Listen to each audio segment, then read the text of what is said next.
Irrumpiendo nutricionalmente hacia una mejor salud.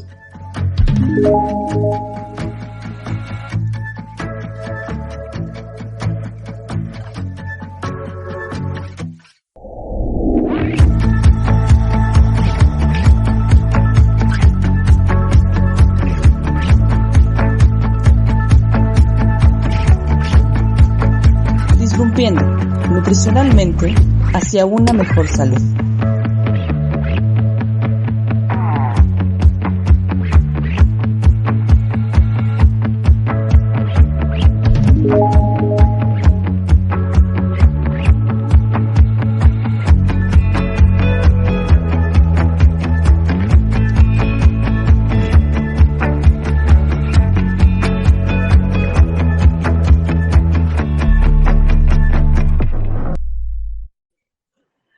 Hola, buenas noches a todos, bienvenidos a la NutriCharla. Este es el 7º episodio de la 6ª temporada.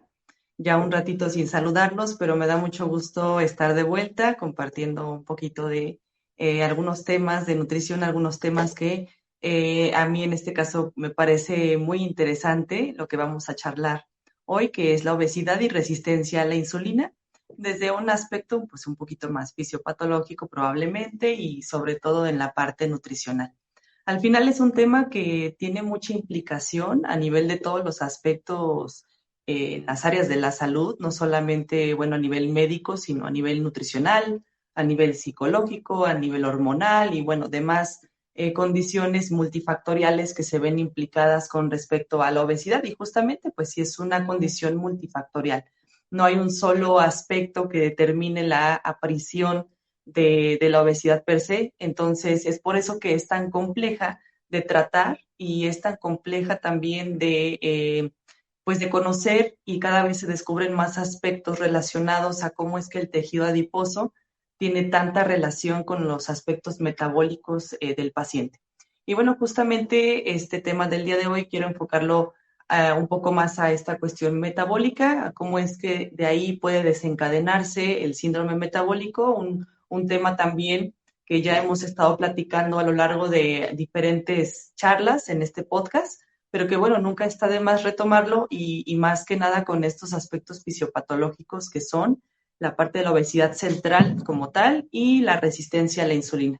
Y bueno, pues entrando un poquito más en materia, vamos a partir esencialmente de la obesidad y de ahí vamos desencadenando pues algunos factores que van surgiendo a raíz de este padecimiento. Y efectivamente en la obesidad, como bien comentábamos al principio, pues no hay un factor en esencia que desencadene este proceso, pero sí hay que entender que el tejido adiposo tiene diferentes sustancias que produce como tal, sobre todo cuando está inflamado y cuando tiene un aumento de sus células y un crecimiento de sus células en sí.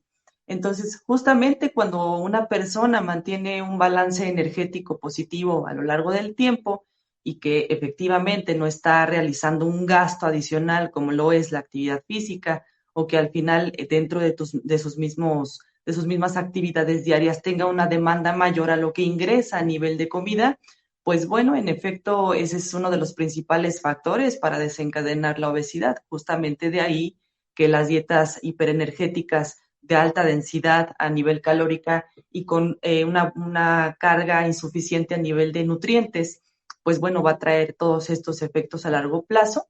Y en este sentido, pues el tejido adiposo empieza a sufrir cambios, especialmente porque empieza a haber de inicio una hipertrofia de las células, que en este caso es el adipocito. Al haber hipertrofia, entendemos que crecen las células porque pues al final son células de almacén a nivel de grasa y a nivel sobre todo, bueno, en este caso triglicéridos, que es como almacenamos los ácidos grasos que ingresan a nuestro cuerpo. Entonces, al haber una hipertrofia, pues naturalmente también hay mucha más demanda de almacén y llega un punto en el que el tejido adiposo, por decirlo así, no da abasto y tiene que generar nuevas células que permitan este almacenaje de la grasa, a lo cual conocemos como una hiperplasia, que ya no solamente es el crecimiento de las células per se, sino ya es un aumento de los adipocitos directamente en este tejido, lo cual nos da a entender que hay mucha más reserva que se necesita para almacenar, en este caso, en el tejido adiposo.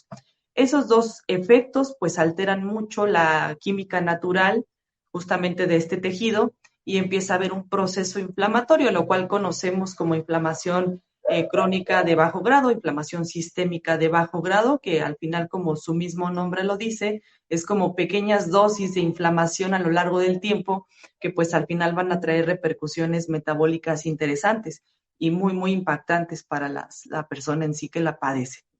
De inicio, pues bueno, vamos a entender que, como les comentaba al principio, que el tejido adiposo produce algunas sustancias por sí solo. Es un tejido muy complejo.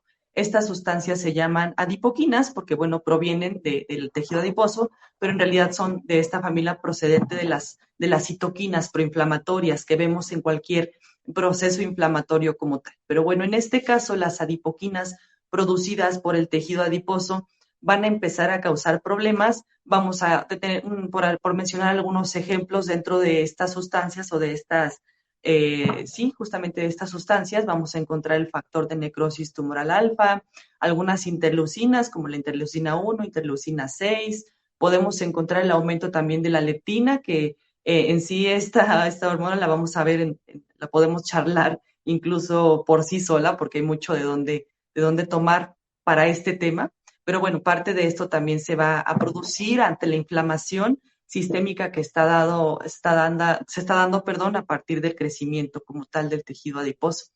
Pero parte importante de todo esto, y para justamente entrar en materia con respecto a la relación que tiene con la resistencia a la insulina, pues bueno, es que hay que entender también que parte de este proceso inflamatorio va a afectar algunas otras sustancias que son de beneficio a nivel, sobre todo antiinflamatorio o a nivel de los procesos metabólicos, como lo es la adiponectina. La adiponectina es una sustancia también producida por el tejido adiposo, pero que ciertamente se ve afectada con el aumento de la grasa corporal. Vamos a ponerlo de esta manera. La adiponectina es inversamente proporcional a la cantidad de porcentaje de grasa superior a la normalidad. En tanto, si un paciente tiene un porcentaje de grasa elevado, naturalmente la adiponectina va a ser inferior. Y esto tiene mucha repercusión, sobre todo a nivel de la utilización de la glucosa en sangre, porque la adiponectina tiene que ver sobre todo con esta parte de la sensibilidad a la utilización de la glucosa, sobre todo por la cuestión de la insulina, y sensibilizar justamente a los tejidos a que se utilice correctamente la glucosa. Adicionalmente, pues tiene impacto también directo con las células beta pancreáticas. Entonces, estamos ya viendo cuáles son algunas de las funciones. Tiende a, sobre todo, inhibir la gluconeogénesis o algunas partes que no están bienvenidas cuando hay un exceso de glucosa en sangre, como la gluconeogénesis, que al final, pues la intención con este proceso, esta ruta metabólica es generar todavía más glucosa. Entonces, la adiponectina tiene un cierto freno con respecto a esa ruta. Al final tiene mucho impacto, sobre todo en esta parte que les comentaba, que es la utilización de la glucosa, sensibilización de la insulina, pues directamente a los tejidos. Entonces, si ya reconocemos esta parte que con el tejido adiposo aumentado, pues naturalmente la adiponectina va a disminuir. ¿Y qué es lo que va a suceder? Todo lo contrario. Va a haber mucha menos sensibilidad a la insulina y por tanto, pues mucha menos productividad a nivel de la absorción de la glucosa. Y todo esto en conjunto o aunado a que el paciente sigue teniendo una dieta altamente hiperenergética con una cuestión de, sobre todo el consumo de carbohidratos simples en este caso, donde a nivel del torrente sanguíneo pues hay un exceso de glucosa circulante. En este sentido va a haber mucha más demanda de insulina para poder ingresar a células la glucosa.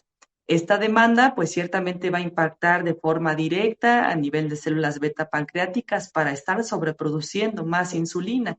Y teniendo en cuenta que la adiponectina ya no es tan eficiente, pues bueno, vamos a tener poca sensibilidad y mucha demanda.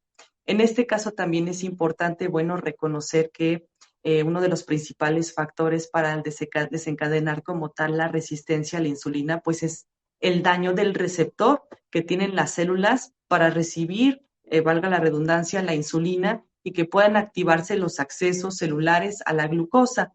Y aquí es importante porque, bueno, pues hay que reconocer que en la mayor parte de las células dependientes de insulina para poder ingresar la glucosa tienen ciertos accesos que se les llaman GLUT. Hay diferentes GLUT en todo nuestro cuerpo, en todos los tejidos, pero vamos a centralizarnos en este caso especialmente en los GLUT2 y en los GLUT4. Por mencionar los GLUT2, estos los vamos a encontrar sobre todo en la parte del hígado y en el páncreas. Estos GLUT2 no son dependientes de insulina porque, bueno, pues al final están en tejidos que naturalmente producen la insulina y que pues no necesitan permiso, por así decirlo, para que entre glucosa o energía a esos órganos. Pero por otro lado, que son los GLUT4, que son los más implicados en esta razón de la resistencia, eso sí requieren una señalización insulínica o sí dependen de insulina y especialmente los vamos a estar encontrando en algunos tejidos como lo son el tejido adiposo, el tejido muscular y el tejido cardíaco. Entonces vean la importancia de esos GLUT. Al final, entonces, estas células que dependen de insulina, que tienen GLUT4, vamos a tener entonces un panorama normal en donde la normalidad sería entonces que haya glucosa circulante, que esta señalización entre a través de los GLUT2 para el páncreas y dé señal a que hay glucosa circulante y se requieren moléculas de insulina, ¿no? Para que dé acceso a través de los GLUT4 a los tejidos que ya les mencioné. Sin embargo, pues bueno, esto es en condiciones normales, donde la insulina va directamente al receptor, se abre GLUT4 y también se abre otra molécula que se llama la lipoproteína lipasa, LPL por sus siglas. Y bueno, vamos a entender que esta lipoproteína lipasa tiene mucha importancia, sobre todo en el almacén de algunos ácidos grasos que también están circulantes a nivel del torrente sanguíneo. Digamos que es el medio de captura de estos ácidos grasos para convertirlos a triglicéridos y poder almacenar, teniendo en cuenta, bueno, que la insulina es totalmente anabólica y que le encanta guardar cosas. Entonces, en este caso, pues sí, justamente eso sería en condiciones normales, precisamente que entre la glucosa a través de los GLUT4 y que la LPL haga su función con respecto a los ácidos grasos circulantes. Sin embargo, bueno, ante las condiciones que ya tenemos planteadas al principio, que es esta baja de la adiponectina, que está ciertamente volviendo menos sensible a los tejidos, a la acción de la misma, de la hormona, y adicionalmente, pues esta demanda excesiva con la glucosa circulante en sangre, que al final hace mucha más presión, pues, por así decirlo, a las células beta pancreáticas para que produzcan aún más insulina, pues bueno, va a estar impactando directamente en el receptor y se va a estar saturando de alguna manera hasta que llega un punto en el que ciertamente deja de funcionar o deja de reconocer la insulina.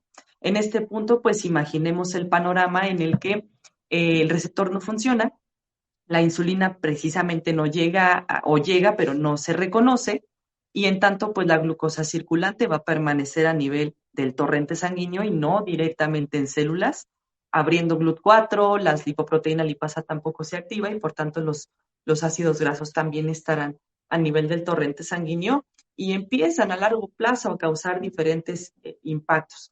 Y bueno, eso es como a grandes rasgos, pues mencionar un poquito de lo que respecta a la obesidad y en relación a la resistencia a la insulina. Pero estos dos factores sí son ciertamente importantes porque tienen que ver como un factor fisiopatológico del síndrome metabólico, teniendo en cuenta que el síndrome metabólico es este conjunto de entidades, este conjunto de pues signos también, por así mencionarlos, algunos síntomas adicionalmente que pueden aparecer en forma conjunta o de forma consecutiva. Aquí vamos a tener como base la obesidad central, que al final este es un dato que bien podemos detectar de forma simple a nivel de consulta, por ejemplo, con el perímetro de cintura, que es el dato esencial para detectar la obesidad central. Y justamente pues de ahí vamos a revisar si tiene algunos otros factores por añadidura que tengan que ver con el síndrome metabólico. De aquí podemos encontrar, según algunas bibliografías, bueno, algunos autores refieren únicamente 4, pero hay algunos otros autores que integran uno más. Vamos a ver que como base es la obesidad central. Adicionalmente, que el paciente tenga algún grado de intolerancia a la glucosa relacionado pues con la resistencia a la insulina o bien que ya tenga una diabetes, ¿no? Están estos dos factores. Por otro lado, otro de los factores es la hipertensión. De igual manera, ya sea que el paciente tenga un diagnóstico propiamente de hipertensión o que únicamente esté manejando presiones altas durante varios días. Por otro lado, bueno, tenemos un siguiente factor que es esta parte de dislipidemias, donde va a haber hipertrigliceridemia, hipercolesterolemia, pero dentro de este perfil de lípidos vamos a desglosar cómo es que se encuentran las lipoproteínas, especialmente las HDL y las LDL, teniendo en cuenta que vamos a tener justamente este factor antagónico donde las HDL van a estar por debajo y las LDL pues van a estar superiores, ¿no? Entonces ahí vamos a detectar. Y finalmente, el quinto factor, pues es este estado protrombótico y el estado proinflamatorio a nivel de venas y arterias, que por supuesto tiene que ver con todo el impacto metabólico que está trayendo directamente la obesidad central con respecto a la resistencia a la insulina y el resto de los factores añadidos que puede ser la dislipidemia y pues por consiguiente la hipertensión. Entonces, esto del factor aterogénico y la parte protrombótica, pues también tiene mucho impacto, que tiene que ver también con la disfunción endotelial, sobre todo relacionada pues como una complicación crónica de la diabetes, pero en realidad no está peleada aún si no se presenta diabetes como tal. Y según algunas guías, bueno, en este caso la Federación Internacional de Diabetes y la Asociación Latinoamericana de Diabetes, pues nos dicen que como base, obesidad para diagnóstico, obesidad central y dos factores más mínimo, ya se puede considerar un síndrome metabólico. Es decir, 3 de 5 es suficiente, pero teniendo de esos 3 como condicionante la obesidad central. Como les comentaba, pues pueden aparecer de forma al mismo tiempo o de forma escalonada, consecutiva, también puede ser de esta manera. Así que, bueno, si nosotros detectamos a un paciente con obesidad central, inmediatamente pues hay que empezar a tratarlo de parte nutricional para que no progrese o que no aparezcan muchos más factores relacionados con el síndrome metabólico. La idea justamente es tratar de frenarlo cuando no se tiene todavía una cronicidad de alguno de los factores, llámese una diabetes, una hipertensión, si aún es solamente una intolerancia a la glucosa o una resistencia a la insulina o presiones que están descontroladas y adicionalmente los demás factores, pues bueno, podemos frenar en cierto modo el avance o la acumulación de estos datos del síndrome metabólico y sobre todo la intención de frenar el síndrome metabólico es que está estrechamente relacionado con el desarrollo justamente de una diabetes y complicaciones cardiovasculares. En tanto, pues vemos aquí que la mayor parte de las enfermedades no transmisibles relacionadas con obesidad, tiene que ver, por ejemplo, la diabetes, de las principales complicaciones son las cardiovasculares. Alrededor, más del 80% de los pacientes que presentan DM2, pues bueno, van a tener en sí un riesgo cardiovascular importante si no hay un control esencialmente, ¿no? No es que todos los pacientes lo tengan, pero si no hay un control base, pues efectivamente sí hay más probabilidades de desarrollar alguna situación como de relacionada a nivel cardiovascular. Y esto sobre todo tiene que ver, como les comentaba, con esta cuestión de que al final el hecho de que la glucosa y los ácidos grasos estén circulantes y no donde deberían de estar, que es a nivel celular o almacenados en dado caso, o como fuente de energía, si bien están a nivel del endotelio, de la parte de las venas, de las arterias en este caso, pues van a empezar a generar un aspecto lesivo para justamente este endotelio. La glucotoxicidad y demás radicales libres que se presentan con esta saturación a nivel sanguíneo, pues van a traer consigo un desenlace que no es tan favorable a nivel del aspecto cardiovascular. Mencionando a grandes rasgos un poquito de la disfunción endotelial y de este daño oxidativo que se presenta con la glucotoxicidad, pues bueno, vamos a tener entonces que el óxido nítrico, que es un vasodilatador natural de nuestro cuerpo que permite entonces que arterias se dilaten, que tengan esta función de vasoconstricción y vasodilatación, cuando es debido. Con el daño oxidativo, el óxido nítrico empieza a mermar, empieza a ser menor y por tanto, si hay menor óxido nítrico circulante o menor óxido nítrico producido para estas funciones que comentamos, ya no va a haber esta función de vasodilatación de las arterias. Por tanto, si no hay vasodilatación, estará el efecto contrario, que es la vasoconstricción. Entonces, recurrentemente los vasos sanguíneos pues, van a estar con más contracción, mucho más rígidos, y esto va a generar alteraciones precisamente ya a nivel de la presión arterial. Pues al final el calibre de los vasos sanguíneos disminuye y la sangre tiene que pasar con mucho más bombeo y mucha más presión. Y adicionalmente, pues esta glucotoxicidad que les comentaba es lesiva, totalmente, daña el endotelio. Digamos que la sangre tiene que pasar suavecito, por así decirlo, a nivel de venas y arterias, pero en este caso, pues la glucosa va a empezar a generar ciertos daños, y dentro de estos daños, pues vamos a tener también que se presenta una inflamación, y esta inflamación a nivel del endotelio va a dar señal al sistema inmunológico de que pues justamente hay un proceso inflamatorio y una lesión a nivel de vasos sanguíneos, y por tanto pues se desencadena un proceso inflamatorio a nivel de citoquinas que va a dar lugar también a cierta señalización de algunas células de nuestro cuerpo que son de defensa, como lo son los macrófagos. Y al final estos macrófagos cumplen su función, que es detectar estas células que al final tienen que fagocitar o que tienen que retirar de algún punto, pero bueno, en el caso de las lesiones a nivel del endotelio, lo que sucede es que todos estos ácidos grasos que andan circulantes, las lipoproteínas, sobre todo las de baja densidad, que son las LDL, algunos remanentes como las VLDL, las IDL, que son de baja densidad, por supuesto, pues van a empezar a agregarse donde están esas lesiones que causó la glucosa circulante, obviamente con hiperglucemias persistentes, van a empezar a agregarse, y eso va a permitir entonces esta señalización inflamatoria donde los macrófagos se reclutan y llegan al punto donde se detecta cierta lesión y empiezan a fagocitar esas células o esos ácidos grasos que se están agregando. Sin embargo, pues los macrófagos, digamos que no están diseñados para poder fagocitar o comer, entre comillas, estas células grasas. Por lo tanto, comienzan a volverse células espumosas y por tanto comienzan a tener pues una muerte, ¿no? Una muerte celular en este caso. Y al final todo esto trae consigo que tanto mismos macrófagos, a la parte de las VLDL, LDL y demás lipoproteínas y algunos otros factores propios del torrente sanguíneo empiecen a atravesar o empiecen a ingresar a esta parte de las capas de los vasos sanguíneos, formando pues la placa de ateroma. Y al final es importante entender este estado protrombótico, como comentábamos en el síndrome metabólico, porque al final el hecho de que haya una lesión también recluta algunos factores de coagulación, como lo son la protrombina y algunos otros como fibrinógeno y demás plaquetas que llegan a la zona para intentar, bueno, resanar, por mencionar alguna situación así, esta lesión que se encuentra a nivel endotelial.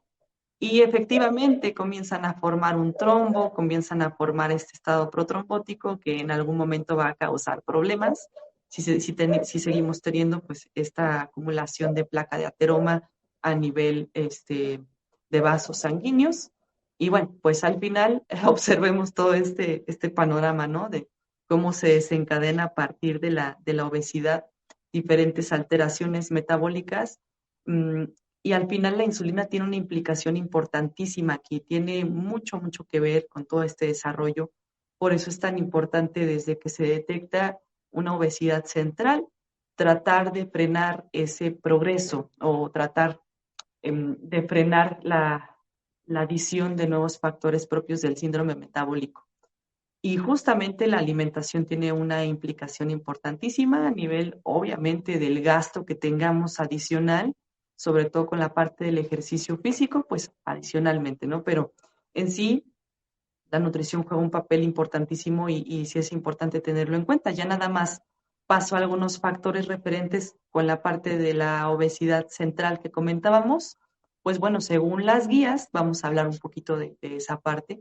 La Federación Internacional de Diabetes nos dice que El punto de corte para detectar obesidad central en adultos, hombre y mujer, bueno, en este caso en hombre, es mayor o igual a 90 centímetros de cintura y mujer mayor o igual a 80 centímetros.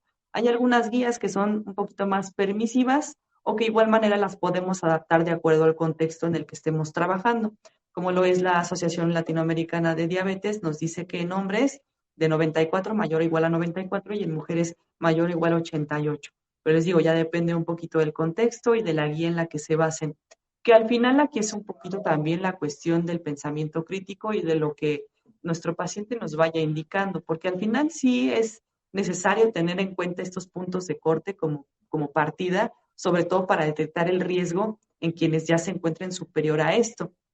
Pero sí es importante reconocer que el tratamiento de la obesidad a nivel nutricional tiene un montón de cambios y tiene muchos procesos que se atraviesan que es importante entender a nivel de este lado, que son los profesionales, y del lado del paciente también. Entonces, poniendo un ejemplo, si un paciente hombre tuviera un perímetro de cintura de 110 centímetros, entendemos que ya tiene una obesidad central, por lo que nos dictan las guías, ¿no? Pero muchas veces nos concentramos tanto en llegar a ese punto de corte que nos olvidamos de muchos beneficios que se van dando a lo largo del tratamiento, día con día, semana con semana, a nivel del monitoreo, en donde podemos darnos cuenta.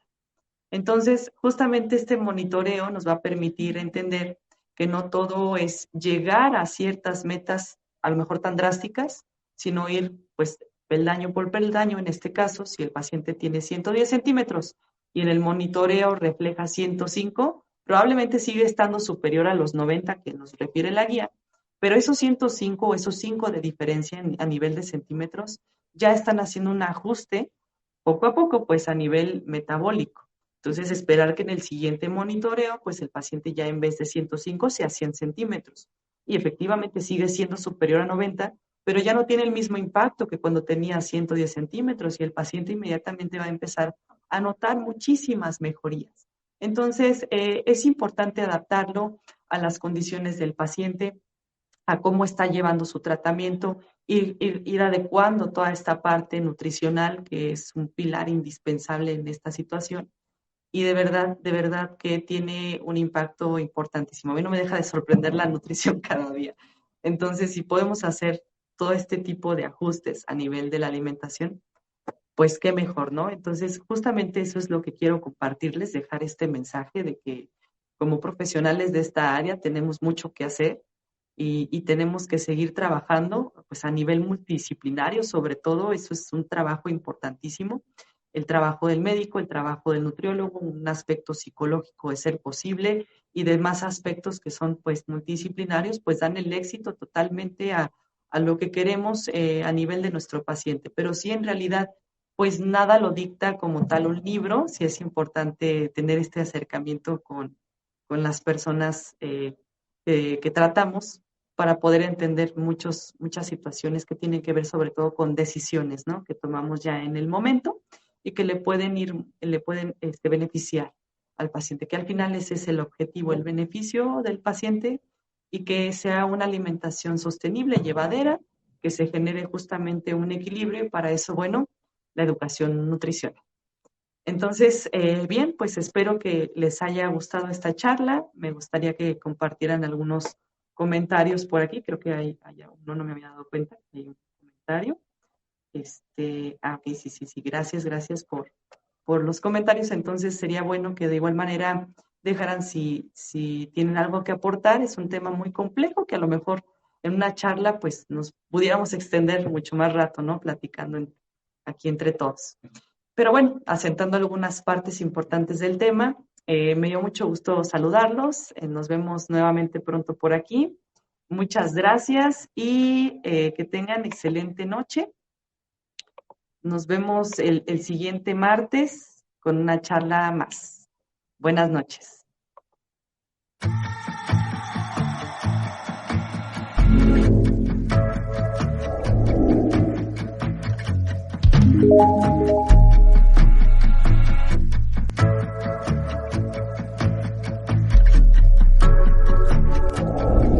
Disrumpiendo nutricionalmente hacia una mejor salud.